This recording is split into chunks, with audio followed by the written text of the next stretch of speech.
Welcome to the Good Reading Podcast, proudly sponsored by Book People Gift Cards. A Book People gift card is the perfect gift for readers of all ages. Simply order your gift card online at bookpeoplegiftcards.org.au. Redeem at any one of over 500 bookshops across Australia. Visit bookpeoplegiftcards.org.au.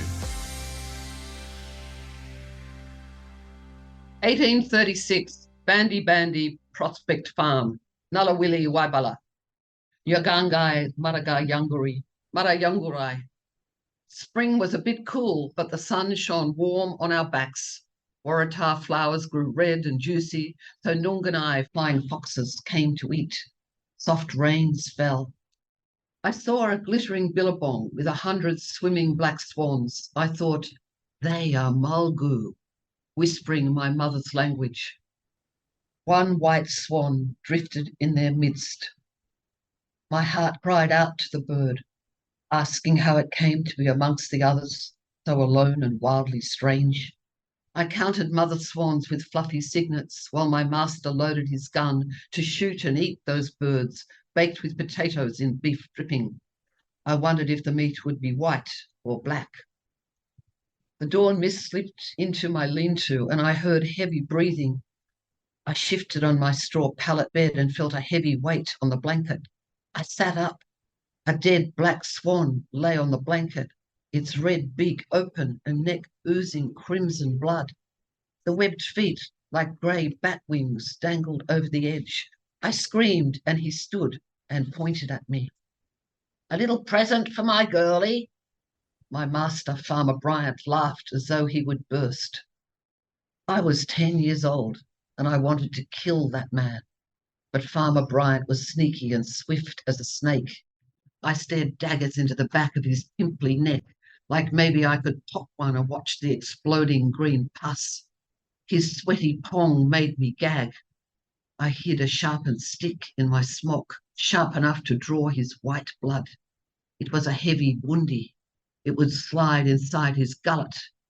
By touching the point, I felt better. Anyway, a bum-track constable might get me if I stabbed the master. My nose had to be stuffed with fingers to escape the blast of his farts, like blunderbuss shots. Julie Janson is a Barrabarongal woman of the Darug Nation of New South Wales. Julie is a novelist, playwright and poet. Her Indigenous crime novel, Maduka, the River Serpent, was long listed for the Miles Franklin Award and the Davitt Award in 2023. Her second novel, Benevolence, was shortlisted for the Barbara Jeffress Award and nominated for the NIB Literary Award and the Voss Literary Award in 2020. Today I'm talking to Julie Janson about her new book, Compassion. Julie Janson, welcome to the Good Reading Podcast. Thank you so much for having me. Compassion is the life story of Duringah, a Barrabarongal woman and one of your ancestors. She's a wonderful character, strong and immediately appealing, and for me, fully formed as a character from the very first pages of the story. Who was the real Duringah, and how is that reflected in the wonderful character you've built around your ancestor? First of all, I acknowledge that I wrote this book on the land of the Yuin people, the Brinja Walbanga people of Muraging on the south coast of New South Wales.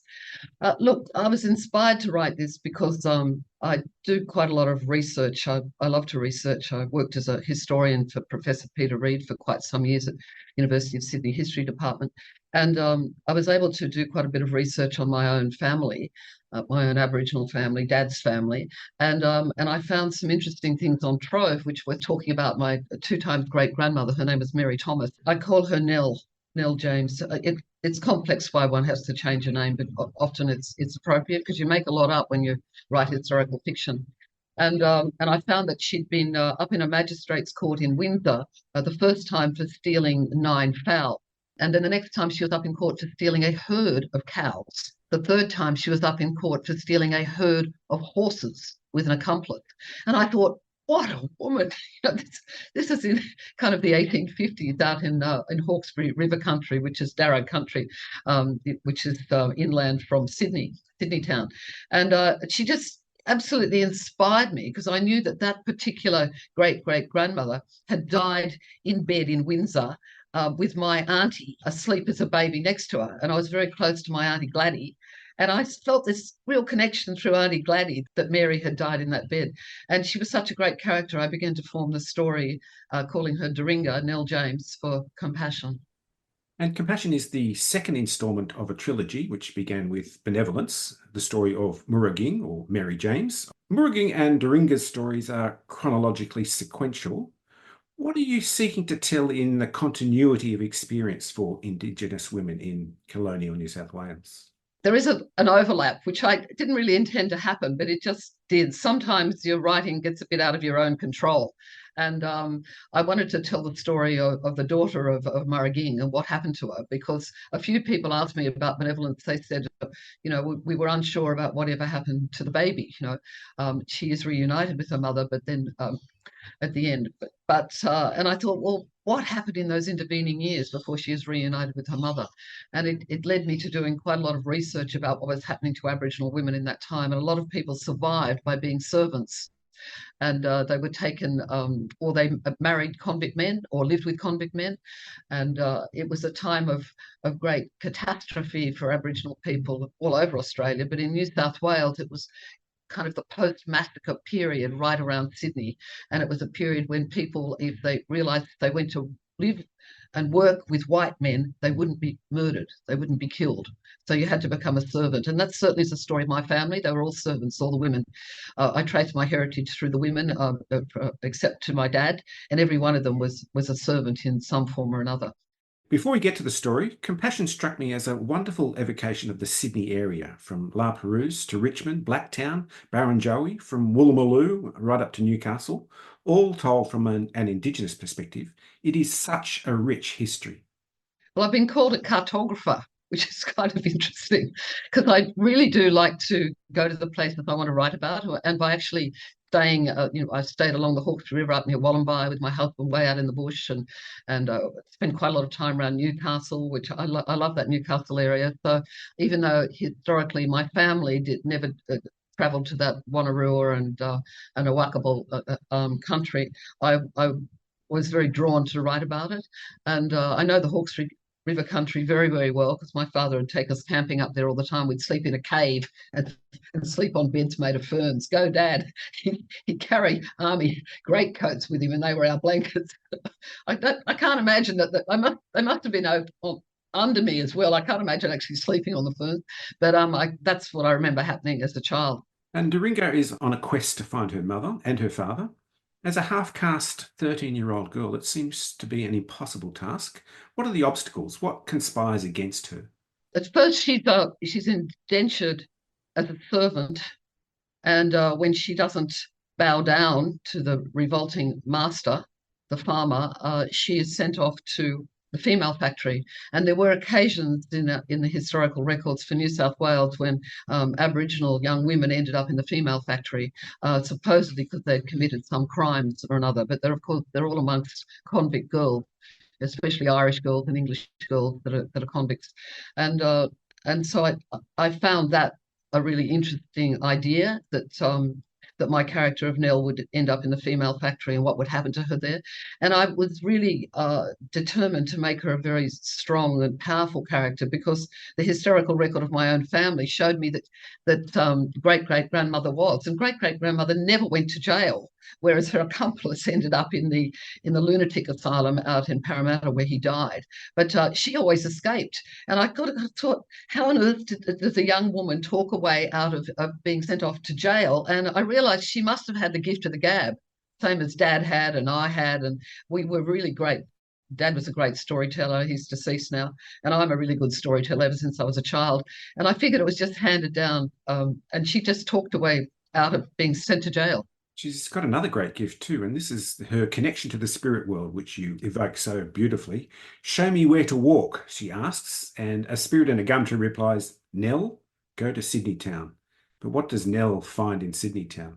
Contrary to what people would think, Sydney was full of Darug and Tharawal and people from the south coast, from the Illawarra area, around the time of the 1840s and 1850s. A lot of them lived at Woolloomooloo in old boat sheds. And as you'd often, if you're in Sydney nowadays and you go down to Circular Quay, there's always a couple of Aboriginal men, sometimes a woman, playing didgeridoo or playing clapsticks and singing and collecting money from the tourists.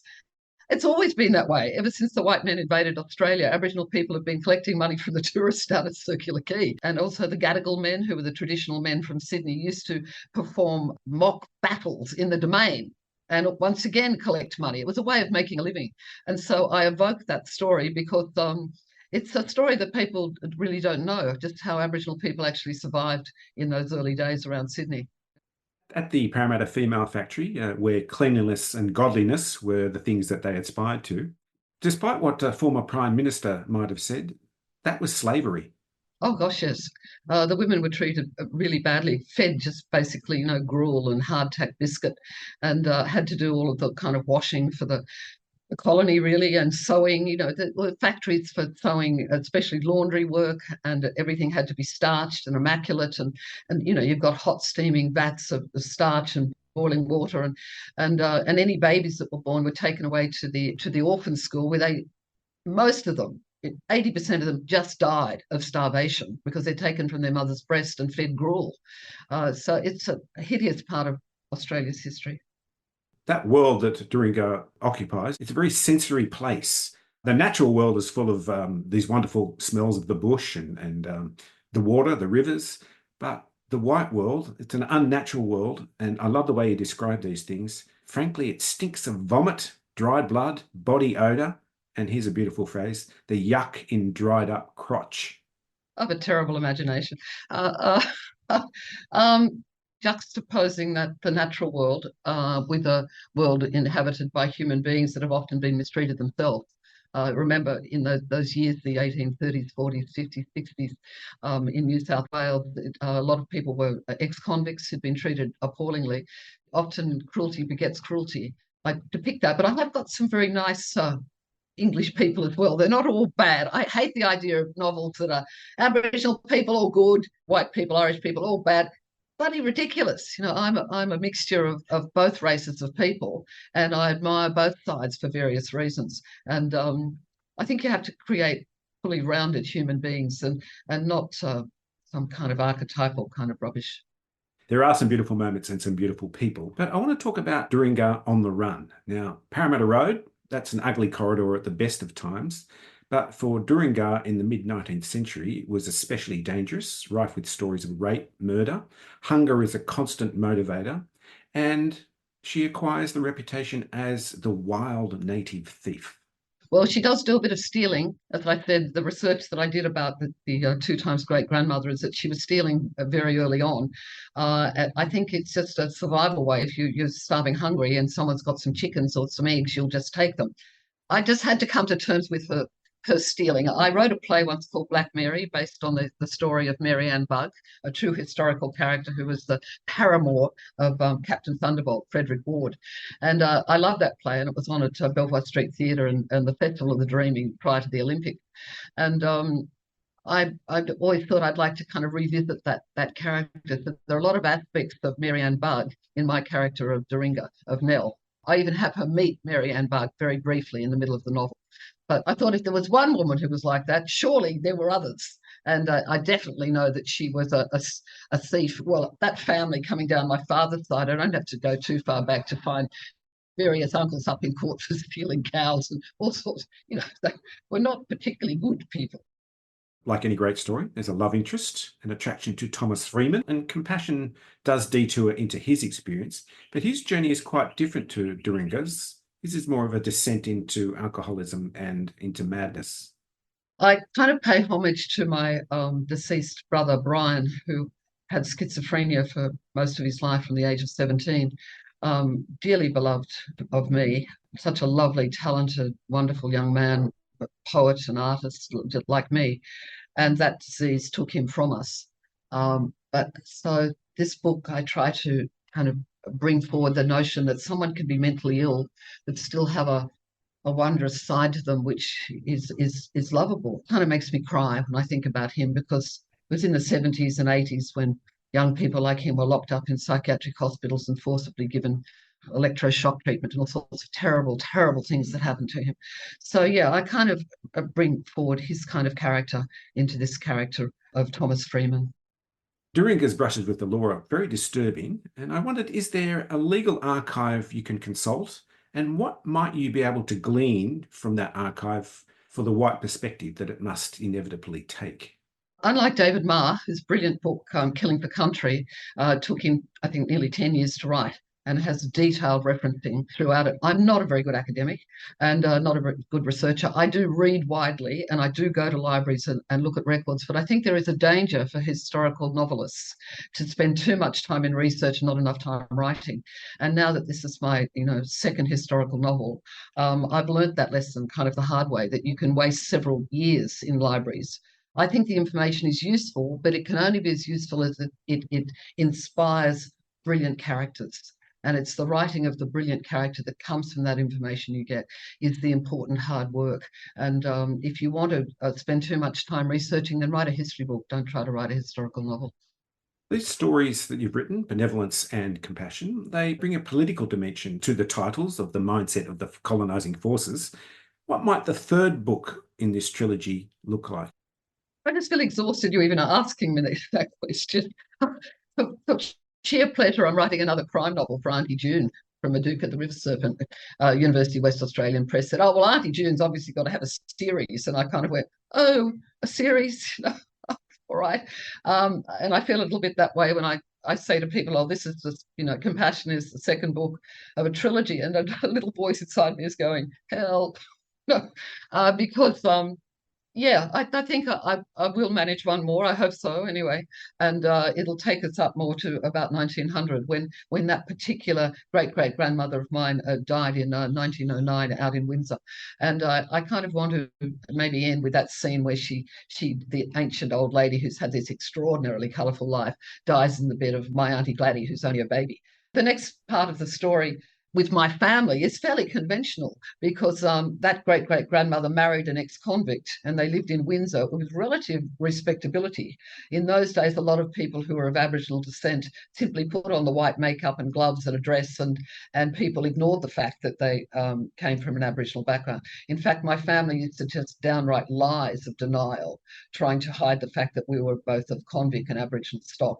Double stain, double shame is the term. So I'll try to uncover the understory of that. White history is in itself a fiction, and history can be a fiction of omission. And I learnt that from Anna Funder recently, her book about George Orwell and Eileen O'Shaughnessy.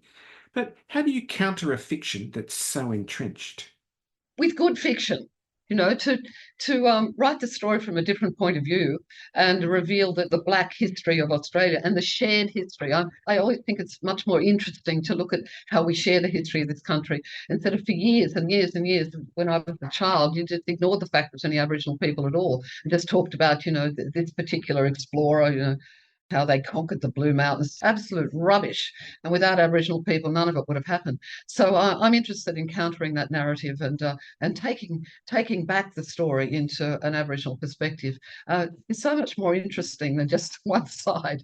A real challenge, because there's very little documentary information.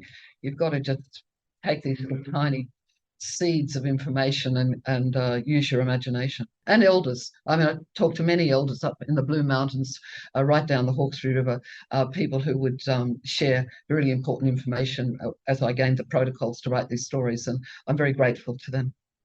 Julie Janson, it's been great to talk to you. And thank you so much for joining me on the Good Reading Podcast. Thank you so much for the opportunity. I really appreciate it. Thank you.